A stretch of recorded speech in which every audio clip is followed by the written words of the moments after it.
चलो बोलिए। आज 06 गिरिडीह लोकसभा क्षेत्र का स्क्रूटनी था और जैसा कि काफ़ी संशय की स्थिति थी, पिछला जो 3 नॉमिनेशन हुआ था 1 मई को मजदूर दिवस के दिन, और तब से भ्रांतियाँ फैलाई जा रही थी और हमने भी इसको चरणबद्ध तरीके से इसको फॉलो कर रहे थे। और क्योंकि इलेक्शन कमीशन ऑफ इंडिया के वेबसाइट में अपलोड होता है, और जब हमने उसमें पाया एफिडेविट में और जो नॉमिनेशन पेपर में कुछ त्रुटियां हैं, और यहाँ जो जिला निर्वाची पदाधिकारी गिरिडीह लोकसभा क्षेत्र की हैं, उन्होंने नोटिस भी जारी किया था।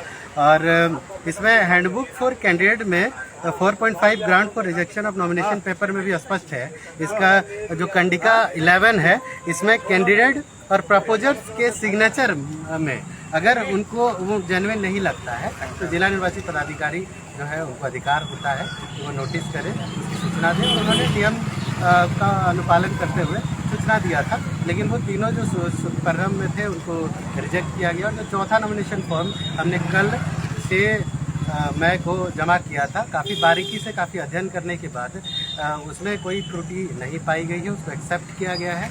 काफ़ी खुशी की बात है। जो संशय की स्थिति बनी हुई थी कि गिरिडीह लोकसभा सीट से कौन लड़ेंगे, टाइगर जयराम महतो तो लड़ेंगे कि नहीं, उनके स्थान पर कोई और नहीं, तो उसको स्पष्ट कर देना चाहते हैं कि टाइगर जयराम महतो तो चुनावी मैदान पर हैं, उनका आवेदन को एक्सेप्ट कर लिया गया है। और गिरिडीह लोकसभा क्षेत्र की तमाम जो मतदाता हैं जीत की तैयारी करें, मतदान की तैयारी करें, प्रचार प्रसार में जुट जाए, क्योंकि हम प्रचंड वोट से जीत रहे हैं। इसकी तैयारी में जुट जाए। आप फासिल भैया 2 शब्द आप भी रखें। सबको जोहार। और सबसे पहले तो गिरिडीह क्षेत्र के जितने हमारे समर्थक हैं JBKSS के, तमाम सबको जोहार।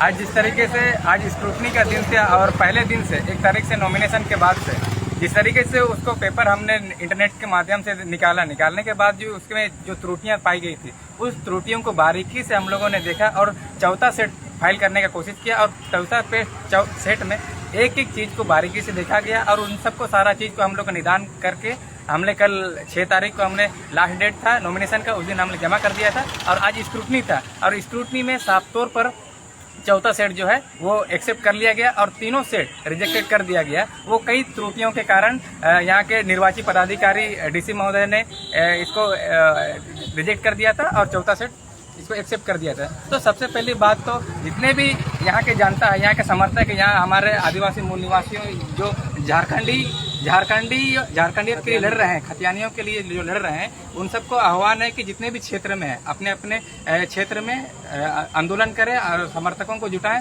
और अग्रिम जीत के लिए तैयारी शुरू कर दें, ताकि हम लोग जो भी 4 तारीख का जो हमारा परिणाम आने वाला है, उस 4 तारीख को लोग निश्चित रूप से जीत की ओर आगे बढ़ें। इस संदेश के साथ आप सबको पुनः जोहार, धन्यवाद। नाराबाजी बहुत विपक्षी लोग तो बहुत टकराने का कोशिश किए हम लोग से, लेकिन उन लोग को शायद पता नहीं कि झारखंड का सबसे ऊंचा पर्वत पारासात पहाड़ है, जिसकी लंबाई 1365 मीटर है। और एक कहावत है ना कि हवाओं के टकराने से पहाड़ों में सुराख नहीं हुआ करते, तो वही हाल है। उन लोग टकरा रहा था तो पहाड़ में थोड़ी सुराख होगा यार। जय झारखंड, जोहार।